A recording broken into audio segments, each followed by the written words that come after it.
Praise the lord, హల్లెలూయా. దేవుని నామానికి స్తోత్రాలు. మీ అందరికీ నా వందనాలు తెలియజేస్తున్నాను. ఈ దినం కొరకు దేవుడు సిద్ధపరిచినటువంటి మాటలు, ప్రియ సహోదరి సహోదరుడా, నీవు దేవుని ఎదుట అన్ని ఆయనకి ఇష్టమైన రీతిగా చేస్తున్నావని అనుకుంటున్న నీతో దేవుడు నీ యొక్క జీవితంలో వాగ్దానాలు చేశారు. నిన్ను హెచ్చించాలని చెప్పి నీవు అనుకుంటున్నావు. ఆయనకి ఇష్టమైనవన్నీ, కావాల్సిన అన్నీ నీవు కలిగి ఉన్నావు. కానీ ఏదో తగ్గుతుంది, అందుకని నేను ఏమి చూడలేకపోతున్నాను, ఏ హెచ్చింపు దేవుడి దగ్గర నుండి రావట్లేదని అనుకుంటున్నా నీతో దేవుడి దినం మాట్లాడుతున్నారు. మీలో ప్రతి వాడును తన సొంత కార్యములను మాత్రమే కాక ఇతరుల కార్యములను కూడా చూడవలను. హల్లెలూయా. ఈ దినం వరకు నీవు దేవునికి కావాల్సిన ప్రతిదీ నీవు చేస్తున్నావు. ఆయన ఎడల నమ్మకంగా ఉండడం, విశ్వాసం కలిగి ఉండడం అంతా మంచిగానే ఉంది. ప్రార్థన చేస్తున్నావు, వాక్యం చదువుతున్నావు, వాక్యానుసారంగా నడుస్తున్నావు, ఆయన స్వరూపంలోనికి మారడానికి ట్రై చేస్తున్నావు, ఆయన హెచ్చింపు కోసం నువ్వు వెయిట్ చేస్తున్నావు. బట్ దేవుడి దినం ఏం మాట్లాడుతున్నారంటే, నీలో తగ్గింపు, కంప్లీట్ సరెండరెన్స్ అనేది ఒకటి లోపంగా ఉందని చెప్పి దేవుడు ఈ దినం నీతోనే మాట్లాడుతున్నారు. ఆయన మనసు సంపూర్ణంగా నీవు కలిగి ఉండడానికి మెయిన్ వన్ థింగ్ ఏంటంటే కంప్లీట్ ఒబే అండ్ సరెండరెన్స్. దేవుని ఎదుట నీవు కలిగి ఉండడం. అందుకోసమే ఈ వాక్యం ద్వారా నీతోనే మాట్లాడుతున్నారు. మనం ఏం చేయాలి? మనకంటే ఇతరులు మనకంటే గొప్పవారని చెప్పి ఎంచుకుని పక్కన వారికి తగ్గింపు కలిగి మనం జీవితాన్ని కలిగి ఉండాలి.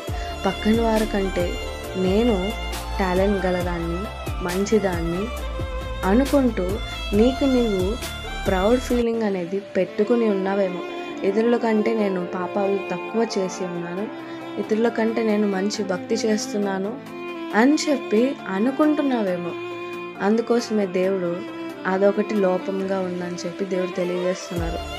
క్రీస్తు మనసు సంపూర్ణంగా కలిగిన వారు ఈ యొక్క క్వాలిటీ ఖచ్చితంగా కలిగి ఉంటారు. మన దేవుడైన యేసు ప్రభులు వారు, ఆయన దేవునితో ఉన్న సమానంగా ఉన్న భాగ్యాన్ని విడిచిపెట్టి ఈ లోకానికి రావాలని ఎంచుకున్నారు. అందుకోసమే ఆయన ఎలా వచ్చారంటే, ఫిలిప్పు 2:7 మనుషుల పోలికగా పుట్టి దాసుని స్వరూపమును ధరించుకొని తన్ను తానే రిక్తునిగా చేసుకొనెను. హల్లెలూయా. ఆయన ఏం చేశారు? దేవునితో సమానంగా ఉండే భాగ్యాన్ని విడిచిపెట్టి నేను మనుషునిగా పుట్టి దాసుని స్వరూపంలో ఆయన మనుషుని రూపంలో జన్మించారు. అది కాక మనం శిష్యులతో ఉన్న రీతిని కూడా మనం చూసుకున్నట్లయితే ఆయన దేవుడు అని చెప్పి ఎక్కడా హెచ్చింపు కలిగిన వ్యక్తిగా లేరు. సామాన్యమైన వ్యక్తి ఎట్టి రీతిగా జీవిస్తాడో అలాగే యేసు ప్రభులు వారు కూడా ఎంతో తగ్గింపు కలిగి తండ్రికి లోబడి ఉండి తండ్రి చిత్తానుసారంగా తండ్రి సమయం వరకు ఆయన వేచి ఉండి ఇతరుల కంటే ఆయన ఇంకా తగ్గించుకొని అట్టి రీతిగా ప్రతి ఒక్కరితో జీవితాన్ని జీవించేవారు. వారు శిష్యులతో కూడా ఎట్లా ఉన్నారంటే, సిలువ వేయకముందు శిష్యులని కూర్చోపెట్టి వాళ్ళ కాళ్ళను కడిగి తుడిచిన వ్యక్తిగా ఉన్నారు. అంటే ఎంతో తగ్గించుకున్నారు, తన్ను తాను తగ్గించుకున్నాడు. ఫస్ట్ ఆఫ్ ఆల్ దేవుడి ఎదుట తగ్గించుకున్న వ్యక్తిగా ఉన్నారు.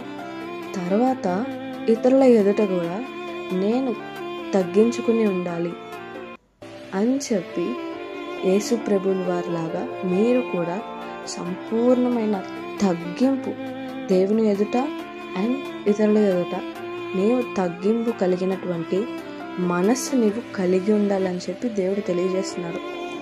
అట్టి రీతిగా క్రీస్తు మనస్సు మనలో ఉందని సంపూర్ణం అవ్వడానికి మెయిన్ క్వాలిటీ ఇదే. ఆయన తగ్గించుకున్నట్టు నీవు కూడా దేవుని ఎదుట సంపూర్ణంగా సాగిలపడి తగ్గించుకుని ఇతరుల ఎదుట కూడా నీవు గర్వం పడడానికి అస్సలు వీల్లేదు. ఇతరులే నీకంటే గొప్పవారని చెప్పి హెచ్చించి తగ్గించుకొని ఉండాలి. అలా నీవు ఉన్నప్పుడు నీవు దేవుని నుండి ఏ ఒక్క హెచ్చింపు అయితే కావాలని చెప్పి కోరుకుంటున్నావో దేవుడు నీకు అనుగ్రహిస్తారు.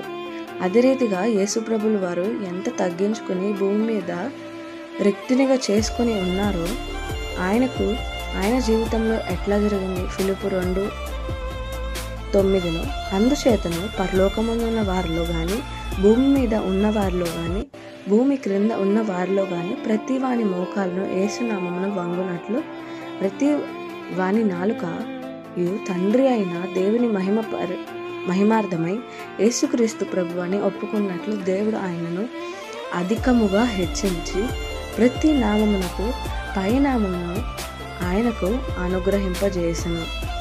హల్లెలూయా. ఆయన తండ్రి ఎదుట ఎంతో తగ్గించుకుని ఆయనతో ఉంటే యేసుప్రభులు వారికి ఎంతో మహిమ. దేవుడి స్థానంలో నుండి మానవుని స్థానంలోకి వచ్చి దాసుని స్వరూపంలో జన్మించి ఇతరుల కంటే ఆయనను చాలా తగ్గించుకుని ఉండి అట్టి రీతిగా జీవించినందుకు పరలోకంలో తండ్రి కుడిపాసం పక్కన కూర్చోవడానికి ఆయనకు మాత్రమే అవకాశం ఉంది. ఎందుకంటే ఆయన గొప్పగా తగ్గించుకున్నారు కాబట్టి ఈ లోకంలో పరలోకంలో ఆయనకు అంత ఘనత మహిమ హెచ్చింపు మన పరలోకమందు మన తండ్రి అనుగ్రహింపజేశారు. అందుకోసమే మనం ఎప్పుడు విధేయులున్న ప్రకారం దేవుని ఎదుటి మాత్రమే కాక మరి ఎక్కువగా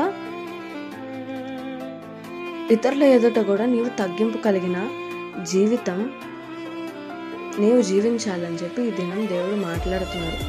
నీ యొక్క హెచ్చింపుకి అన్నీ కలిగి ఉన్నావు అనుకుంటున్నావు, బట్ దేవుడికి నిజమైన తగ్గింపు సరెండరెన్స్ నీవు కంప్లీట్గా ఒబే చేయాలని చెప్పి ఇదొకటి నీకు లోపంగా ఉందని చెప్పి దేవుడు తెలియజేస్తున్నారు.